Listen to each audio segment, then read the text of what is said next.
Hi everyone in English 1301, it's Dr. E and I'm here with the instructional video that will walk you through the guidelines and expectations for your portfolio assignment. So our goal with this work is to go back and revise, edit, update those written responses you completed previously in the semester. So taking my feedback into consideration, but also looking at your work with fresh eyes, not only for the writing, but also for your ideas, because your ideas may have shifted a little bit now that there's been some time between when you submitted. So what I'll do is I will walk through the guidelines and expectations. There is a template, and then I'll show you where to find these materials in D2L. They will be in the weekly content module, but I think it's good to go over where these will be located should you need them at a quick glance. All right, so if we look at the rubric and guidelines, pretty straightforward. It's not a very interesting looking document, but it contains a lot of information. So we are revisiting those written responses. A lot of the effort is going to be in the revision process, right? So you'll reconsider those ideas, you'll add more information and research if that's necessary. So I want to make a point of noting that in academic circles and academia, reusing your work without the permission from an instructor is considered plagiarism, but I am giving you that permission, right? But I just want you to kind of keep in mind that this isn't something that you can do in other classes unless you have that express permission. All right, this portfolio is really pushing you to think about moving forward what you will do with academic writing. What will your process be, right? And it's really focused on the revision and review process, because I know a lot of us, especially in thinking about your reflections from the first written response, identified that maybe you didn't have a lot of time when it came to revising, or it's just not part of your process. We really want to start to establish that as a step in your writing process moving forward, because we don't want to just submit something at the very last minute. We don't want to submit something we haven't had kind of fresh eyes on, right? So I just really want to reiterate that's one of the goals of this course is making sure revising is part of the work you do. Often we're not seeing those errors in our writing or the way that our ideas may be unclear to others. So what is clear to us may not be clear to other people, because a lot of us, we write the way we think, and we don't all think alike. You know, some of us may phrase or word things differently than others. So it's really about trying to effectively communicate your ideas so that a broad audience can understand and follow your ideas. Okay, so it says effectively communicating in written format requires that we take a bit more time to utilize these kinds of strategies.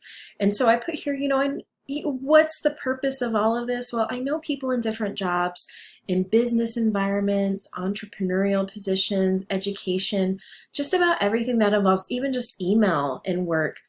They will not send something like an email to groups or colleagues or bosses for sure without taking the time to revise and edit, sharing with somebody, that kind of thing, because you don't want to click send or submit for another kind of written work or anything without making sure that your work is error-free, right, and understandable.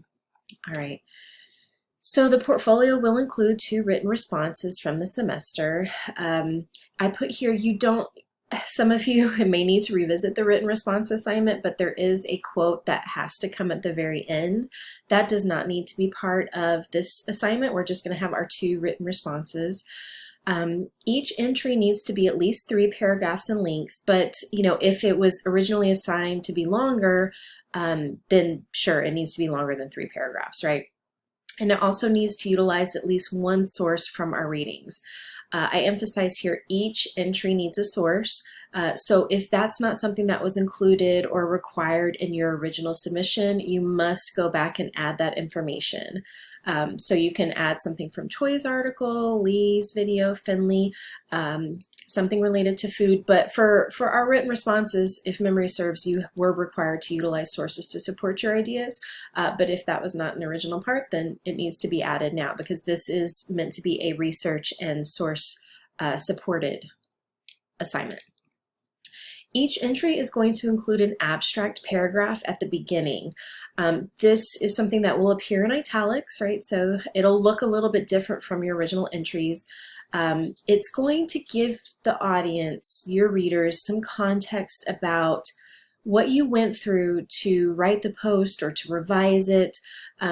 Include what week the post is from in our course. And I put here, I also encourage you to add first-person information about the actual content. You know, what did you originally think about the topic? After time passed, do you think differently? So, you know, when you go to write the abstract paragraph, just read through this area.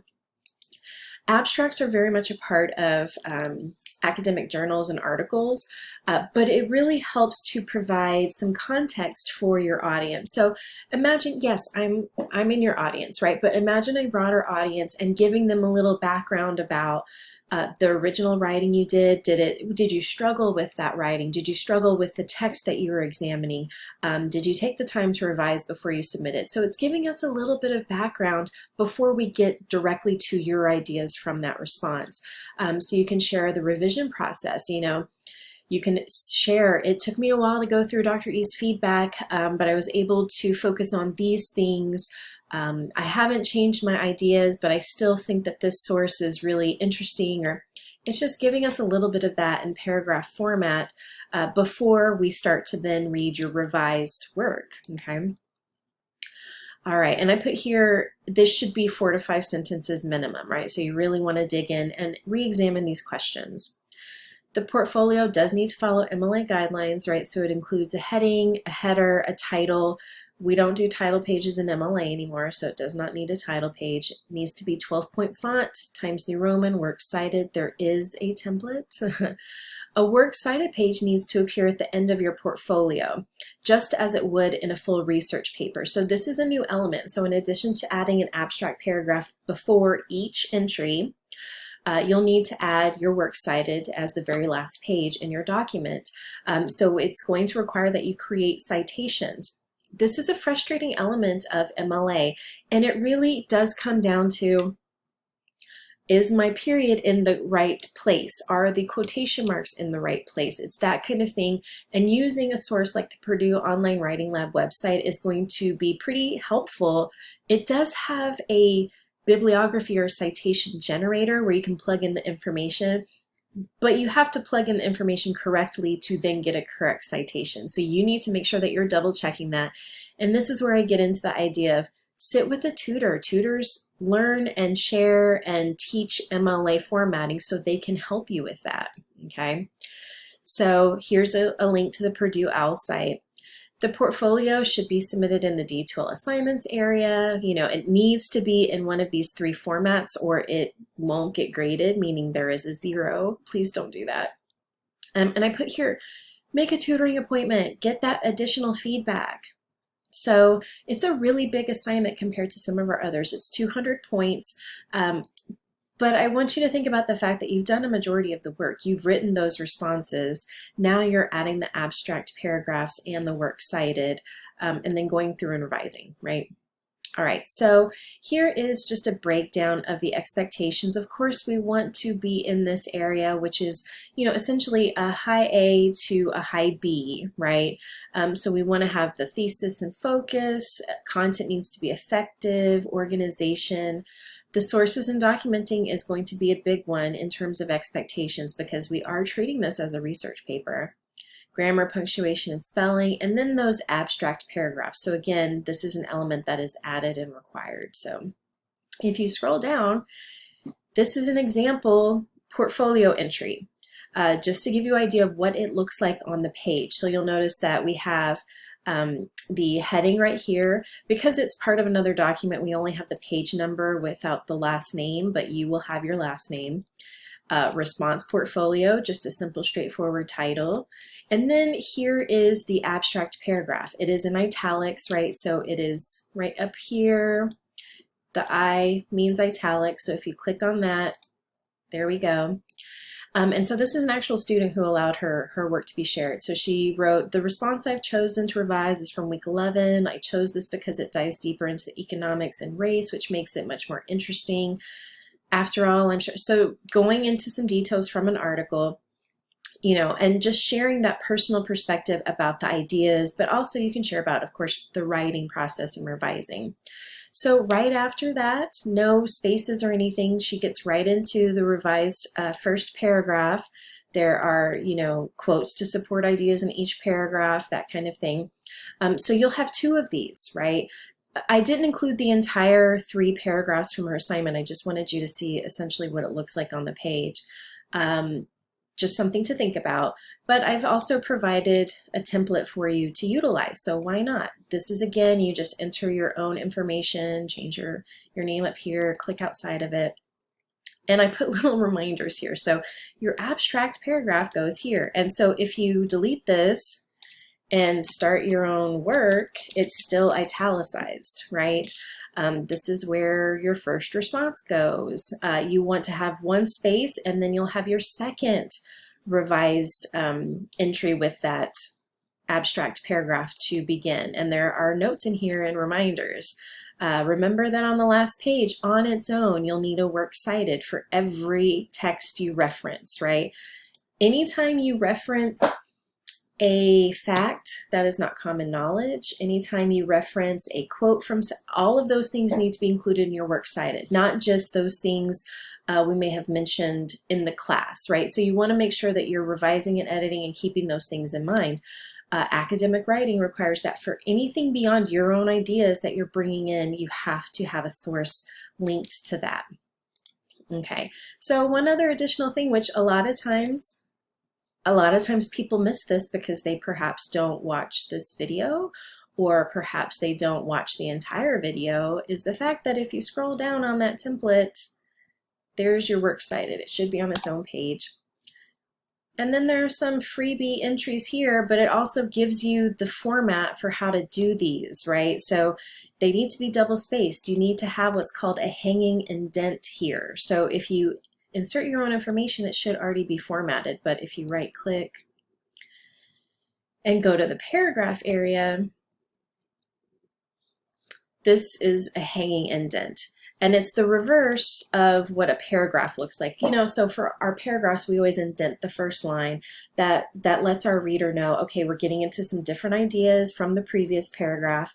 We are reversing that in works cited entries because we want that last name to stand out on the page. This is something mentioned in the MLA video, right? If you're quoting Finley, I should be able to scroll down and easily find Finley's last name. That's another reason we always refer to folks by their last names in academic writing, because that will be the first thing you see in the works cited page, right? Also, we don't know these people. We don't know them by their first name. We're not familiar with them. So we refer to them respectfully by their last name, in addition to the fact that MLA requires it, so we can, again, easily find that source information on that works cited page. All right, so if we go to D2L, if you're looking for these materials in a pinch, of course they're in this week's content module for this week, but you can also go to the syllabus, schedule, rubrics. And so the portfolio materials are available here, the template and the rubric. And once this is completed, once I finish this video, I'll be loading that as well. So this is one of those things where your portfolio is not due this week. This is me giving you some information so you can start to work through those ideas and understand how those written responses are then going to come together. So again, please don't panic and don't email or put in the Q&A discussion area, where am I supposed to submit the portfolio? It's not due this week. Please don't worry. We're slowly easing ourselves into that work. So look at the schedule, see when it will be due, start to work ahead if you need to, and definitely let me know if you have any questions. All right, good luck.